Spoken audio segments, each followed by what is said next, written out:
Hey family, welcome back to the channel. कैसे हो आप लोग? आई होप आप लोग अच्छे होंगे। सो गाइज, फ़िलहाल मैं भी अब पहले से बेटर फील कर रही हूँ और ऑलमोस्ट मैं 7 मंथ कंप्लीट कर चुकी हूँ। अब लास्ट डे में चल रहा है। कुछ ही दिनों में मेरा 7 मंथ कंप्लीट होने वाला है। तो मेरे दिमाग में ऐसे बहुत सारे थॉट्स थे जो एक एक करके आ रहे थे। अब मेरी माइंड में क्या, I think her pregnant lady के दिमाग में आता ही है, और अगर नहीं भी आए तो आपके आजू बाजू लोग सब जो होते हैं वो सब मतलब ऐसे बिहेव करते हैं कि ये सारी चीज़ें आपके दिमाग में आ ही जाती है। तो जी हाँ, आप लोग थंबनेल देख के समझ गए होंगे कि मैं किस बारे में बात कर रही हूँ। जी, बिल्कुल सही समझा आप लोगों ने कि मतलब बेसिकली मेरा ये पहला बेटा है, तो मेरा एक्सपीरियंस उस टाइम में कैसा था और ऐसा क्या सिम्टम्स है जो हमारे आजू बाजू दादी नानी या फिर कोई भी देख के समझ जाता है और फिर आपके लिए प्रिडिक्ट करने लगता है कि अज्यूम पहले से ही शुरू हो जाता है कि आपको लड़का होगा, लड़की होगी, क्या होगा नहीं होगा, और एक एक्सरे मशीन आपके पीछे पीछे चलना शुरू हो जाता है। मेरे साथ भी कुछ ऐसा हो रहा है। कुछ लोग बोल रहे हैं कि लड़का होगा, कुछ लोग बोल रहे हैं लड़की हो गई। लेट्स सी क्या होता है, ये तो ऊपर वाले की मर्जी। मेरे पास एक बेटा है, अगर बेटी हो जाए तो बहुत अच्छी बात है, अगर नहीं बेटा हुआ तो भी कोई बात नहीं, ये अच्छी बात है। बच्चा मेरा है, भगवान हेल्दी रखे, सब अच्छे से हो जाए, बस यही भगवान से प्रार्थना है। तो चलो बिना टाइम वेस्ट किए वीडियो को स्टार्ट करते हैं। सो गाइस, सबसे पहला जब सब जो डे 1 से लोग आपको देख के लगाने लगते वो है पेट। क्योंकि पेट जो होता है ना वो शेप, मतलब बेसिकली लोगों का ऐसा मानना है कि शेप देख के आप बेबी का जेंडर पता कर सकते हो। अगर आपका पेट गोल है और ऊपर की तरफ है तो आपको बेटा होता है, और अगर आपका पेट नीचे है और चौला है तो फिर आपको लड़की होती है। तो ऐसा कुछ लोग मानते हैं, मैं ऐसा नहीं मानती। बट बेटे के टाइम में मेरा मतलब जितने लोगों ने डे 1 से, मुझे अभी भी याद है फर्स्ट टाइम 4 मंथ हुआ था तभी, जब मतलब मेरी एक दीदी है वो, उन्होंने देखा मेरा पेट तो वो कहती है कि नहीं तुम्हें बेटा ही होगा, और मुझे बेटा ही हुआ था। तो मेरे केस में तो फर्स्ट प्रेगनेंसी में लोगों का एज्यूम करना सही निकला था। तो मैं तो यही अभी कह सकती हूँ कि हाँ वो सही निकला। अभी फिलहाल क्या होता है नहीं होता है ये इस वीडियो से रिलेटेड मैं मेरी बेबी सेकेंड बेबी के होने के बाद, यानी कि दिसंबर मेरा डिलीवरी डेट है, तो मैं उसके बाद ये सारी वीडियो फिर से लेके आऊँगी कि इस बार लोगों की प्रेडिक्शन कहाँ तक सही हुई। अब दूसरा जो है वो बेबी की मूवमेंट का साइड देख के लोग बोलते हैं। तो ऐसा माना जाता है ना कि अगर आपके राइट साइड में बेबी मूवमेंट कर रहा है तो वो लड़का है, और अगर लेफ्ट साइड में है तो लड़की है। गाइस, मेरे केस में आरू के टाइम में हाँ मेरा मूवमेंट जो बेबी का है वो राइट साइड में था, और ये मुझे क्लियरली 4th मंथ से ही पता चल रहा था। लेकिन जैसा कि मैं पहले भी बता चुकी कि ये मेरी सेकेंड प्रेगनेंसी, और इस प्रेगनेंसी में मुझे मोस्ट ऑफ टाइम ये जो नाभि के नीचे ही मुझे मूवमेंट है। मुझे अब जाके जब 7 मंथ एंड होने आया है तो नाभि के ऊपर थोड़ा सा फील इधर होने लगा यहाँ पे, वरना वो सारा मूवमेंट लोअर लाइन में मतलब रहता है। तो लेट्स सी ये पॉइंट कितना सही होता है और कितना गलत होता है। अब अगला जो है वो है आपका वॉमिट होना। तो गाइज, लोग ऐसा कहते हैं कि अगर आपका बेटा होने वाला है तो आपका जी ज़्यादा मचलता है, और बेटी होने वाली रहती है तो ऐसा नहीं होता है। तो मेरे केस में आरू के टाइम में तो मैं मतलब पूरे 9 महीने सब्जी कभी खाई नहीं। अगर घर में बने भी तो उसके स्मेल से मुझे उल्टी होती थी। मेरा ये हाल था। अगर आजू बाजू कहीं खाना बन रहा है और उसका स्मेल लगा तो फिर मतलब मैं बाबू को डिलीवर की 9 जनवरी को, और 8 जनवरी को मुझे एक तरफ पेन हो रहा है और दूसरी तरफ वॉमिट कर रही हूँ। तो ऐसा कुछ सीन था मेरा। तो उस टाइम में तो मेरा एक्सपीरियंस मतलब लोगों की बातों से मिलता जुलता हुआ। बट इस बार भी ऐसा मतलब स्टार्टिंग के 3 महीने तो आप लोगों को पता है, 2.5 महीने मुझे मालूम ही नहीं था कि मैं प्रेग्नेंट हूँ। 2.5 महीने बाद ही मुझे थोड़ा सा फील अंदर से आया, लेकिन फिर भी मैं कंफर्म नहीं थी।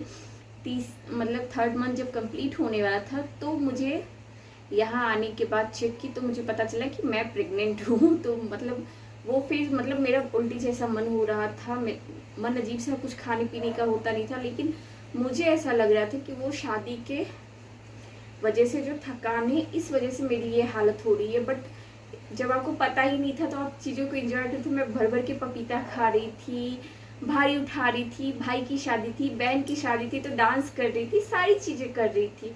तो वैसे ही, और यहाँ आने के बाद फिर मुझे स्टार्टिंग में घी, दाल और मतलब इन सारी चीज़ों का स्मेल बहुत ज़्यादा लगता है घी का। तो मतलब अब जाके मैं घी डाइजेस्ट कर पाई हूँ। और अनार खाने के बाद, सबसे ज़्यादा तो अनार, मतलब स्टार्टिंग में अनार जैसे ही खाई, उस दिन के बाद से अगले 2 दिन तक उल्टी, या कितनी भी मेडिसिन ले लो कोई फर्क नहीं पड़ना है, इतनी उल्टियाँ होती थी। लेकिन अब धीरे धीरे चीज़ें नॉर्मल हो रही है। उल्टी अभी भी होता है 10 दिन, 5 दिन, ऐसे 5 दिन के बाद ही होता है, मतलब पर डे नहीं हो रहा है, बट 5 दिन 6 दिन के बाद 2-3 उल्टियाँ हो जाती है, मेडिसिन लेने के बाद फिर ठीक हो जाता है। तो लेट्स सी कि इस बार क्या होता है, बेटा या बेटी। बाकी आरू के टाइम में तो ये चीज़ें मेरे साथ हुई थी। और अगला जो है वो है खाने का। लोग ऐसा कहते हैं कि अगर आपका तीखा खाने का मन है तो आपको लड़का होता है, और अगर आपको मीठा खाने का मन है तो आपको लड़की होती है। और गाइस, मुझे मेरे बेटे के टाइम में मीठा ही अच्छा लगता था। मैं मिठाई अच्छा खासा खाती थी, घर में रखा रहता था, मतलब अच्छा खासा का 1-2 पीस मेरे लिए। तो उस टाइम में 2 पीस अगर आप मिठाई खा लो तो बहुत है, मतलब मेरा डाइट इतना कम हो गया था आरू के टाइम में। तो हाँ, मैं मीठा खाती थी आलू के टाइम में, और मुझे उस टाइम में तीखा बिल्कुल नहीं पसंद था। लेकिन ये मेरी सेकंड प्रेगनेंसी में ना तो मुझे मीठा अच्छा लगता है, ना मुझे खट्टा अच्छा लग रहा है, ना मुझे तीखा अच्छा लग रहा है। मुझे समझ ही नहीं आता था कि क्या, और जिस चीज़ में कुछ टेस्ट नहीं रहता वो मैं आराम से खा लेती हूँ। तो बेसिकली मेरा तो ऐसा चल रहा है कि टेस्टलेस खाना अभी समझ आ रहा है, और जिसमें टेस्ट है, मेरे हस्बैंड बोलते हैं टेस्टलेस खाना कैसे खाती हो। अब क्या करूँ, अगर थोड़ा सा भी सॉल्टी है तो फिर वो नहीं खाया जाएगा, मीठा है एक्स्ट्रा तो मैं मतलब मिठाई भी नहीं खा पाती हूँ, और खट्टा तो बिल्कुल भी नहीं अभी डाइजेस्ट हो रहा है, मतलब मन ही नहीं होता है बिल्कुल भी खाने का। तो लेट्स सी इस बार क्या होता है। तो लोग ऐसे ही छोटी छोटी चीज़ें देख के प्रेडिक्ट कर रहे हैं। अगला एक और चीज़ है जो आपका फेस। लोग आपका फेस देख के भी बोलते हैं कि जब आपको बेटा होना होता है ना तो आप सुंदर हो जाते हो, मतलब नहीं, बेटा होना रहता है तो आप खराब हो जाते हो, और बेटी होनी रहती है तो आप सुंदर हो जाते हो। लोग ऐसे जनरली प्रिडिक्ट करते हैं, बट मैं मेरे बेटे के टाइम में बहुत सुंदर हो गई थी। इनफैक्ट अभी अगर आप मेरे फेस को देखोगे ना तो मुझे यहाँ पे ब्लैक डॉट्स होने लगे हैं। पिंपल्स प्रॉब्लम हो रहे थे, लेकिन उससे मैं मतलब टचवुड 10 दिन से अभी कंट्रोल है, क्योंकि मैं अब उस पर वर्क करने लगी थोड़ा सा, क्योंकि फेस ज़्यादा खराब हो जाए फिर उसे ठीक करना बहुत मुश्किल होता है। और आफ्टर डिलीवरी अब बच्चे का ध्यान रखोगे कि खुद का, तो मैं सोची क्यों ना, अब तो 7 मंथ स्टार्ट हो गया है तो थोड़ा सा इस पर वर्क किया जाए। तो मैं एक्स्ट्रा केमिकल नहीं, नेचुरली ही इन सारी प्रॉब्लम से डील कर रही हूँ।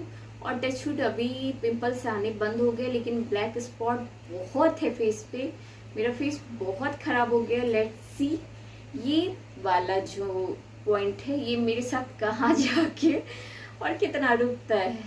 बाकी रही बात मेरे पेट की, तो आप लोगों ने ऑलरेडी बहुत सारे वीडियो में मेरा शेप देख रखा है, तो आप लोग मेरे थंबनेल में भी मेरा पिक लगा हुआ है।